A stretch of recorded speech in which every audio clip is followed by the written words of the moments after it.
So mga ka-farmers, na ko i-share ninyo. So dira na ko ginama diri nga tawag og crates. So kini nga crates mga ka-farmers, ako ning gigama para sudlan og mga piso. So magkuan man gud magbakuna, mag-transfer sa mga piso. So natay kasudlan. So dili kay magsulod sa karton kay dili ra man to maguba. So kini siya para gud ni siya suludlan, ya napon ni siya salog.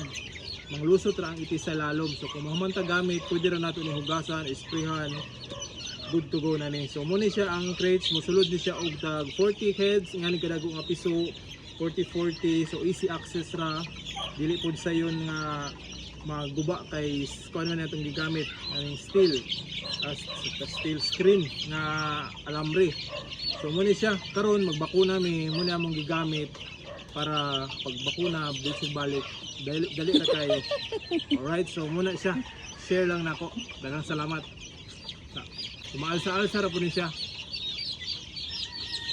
Kung magbiyahe kag manok, pwede ra po ni sudlan, karga di sa sakyanan, sa motor, etc. Alsa-alsa ra pero bugat. Alright. Ito mga ka-farmers, binabakunahan natin yung mga sisiw natin. Hindi ko sana ito babakunahan lahat sa ngayon dahil hinihintay ko pa yung ibang batches na mapisa.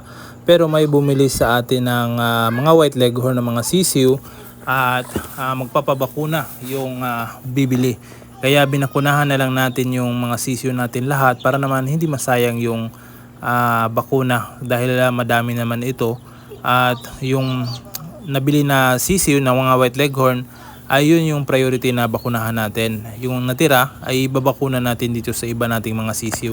Kaya ito yung ginagawa natin. Tapos yung crates na ginawa ko ay nagagamit rin natin. So mas mabilis tayong may mapaglagyan ng mga sisiw in case na magbabakuna tayo or may mga magte-transfer tayo ng mga sisiw. Alright? At sa gabi naman, katapos nating mabakunahan ay pinapakain na natin yung mga sisiw natin. Hapon pala ako nagpabakuna at mga siguro 6 PM natapos na kami magbakuna. Ito, nasa mga 8:30 PM na ito mga ka-farmers. Pinapakain na natin yung mga sisiw dahil hanggang umaga na rin ito ng kanilang patuka.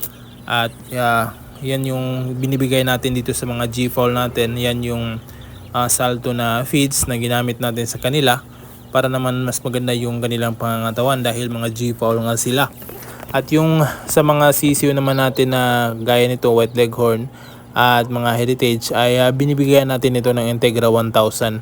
Ito pala yung mga sisiw na kukunin, may bibili sa atin ng mga white leghorn 60 heads. So ito yung batch na kukunin natin. So yung mga puti lang yung makukuha dito mga ka-farmers na mga white leghorn. Yung mga dark John ay mga heritage breed ay maiiwan sa atin at para po sa atin yan. Hindi ko sana yan ibibenta mga ka-farmers pero dahil solid follower yung bumili sa atin at matagal na nakasubscribe kaya pinagbigyan na rin natin yung bumili. Alright?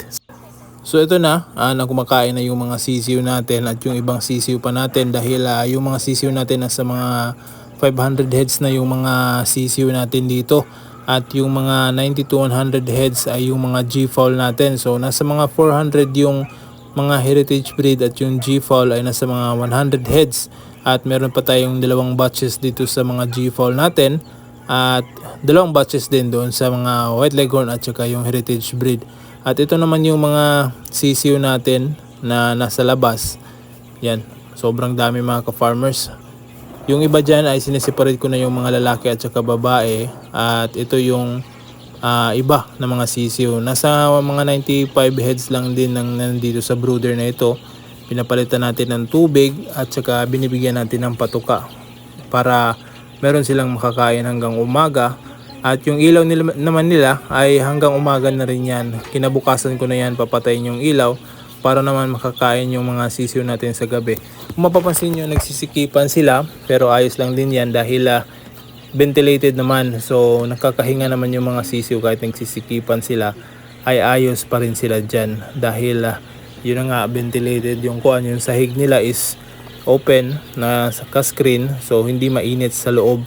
Kumpara kung lalagyan natin ng yung plywood yung sahig at saka na rice hull, yun sobra talagang init. ng sahig ng mga sisiyo pag yun ang gagawin natin sa kanila. At dito naman sa kabilang pen mga ka-farmers, yan yung mga white leghorn natin. Unang batch ng mga white leghorn natin na napisa na hindi natin niya ibebenta. Yung mga nakasunod dyan mo yung ibebenta naman natin. Alright, so yun lang mga ka-farmers at hanggang sa muli. See you in my next vlog at happy farming! Woo!